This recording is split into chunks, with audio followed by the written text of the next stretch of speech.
Bonjour, chers amis, comment allez-vous ce matin? Ah, J'ai voulu aborder un sujet là à propos de la diaspora africaine. C'est un ras-le-bol, hein. J'ai vu sur TikTok une jeune dame là qui disait que elle est en Europe, hein. Elle dit que c'est pas les parents ne les ont pas envoyés en Europe pour travailler pour eux. Et que quand on met les enfants au monde, on s'occupe de leur éducation, ce n'est pas une obligation de leur donner, c'est-à-dire que les enfants de donner en retour quelque chose à leurs parents. Je me suis dit, c'est-à-dire que les Africains sont en train d'adopter carrément la culture européenne.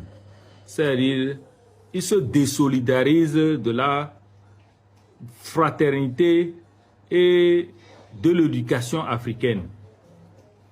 Ils pensent que les parents doivent faire des efforts, payer leurs études, les nourrir, les éduquer, sans les corriger, sans leur dire ce qui n'est pas bien, sans leur dire leur volonté.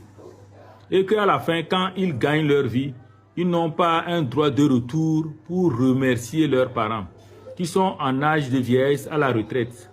Donc, aussi d'aller les parquer dans les asiles ou soit dans les maisons de vieillesse, comme les locuteurs le font, sans aucune c'est-à-dire filiation ou soit de l'empathie, quoi, c'est-à-dire avoir des sentiments que c'est son père ou sa mère. C'est devenu grave, hein, parce que à cette allure, je comprends pourquoi beaucoup d'Africains arrivés en Europe ne veulent pas revenir pour construire l'Afrique. Nous sommes vraiment une espèce, je n'arrive pas à comprendre, parce que notre mental dans notre tête, on aime installer le logiciel des autres dans notre tête. Et voilà pourquoi nous ne développons pas.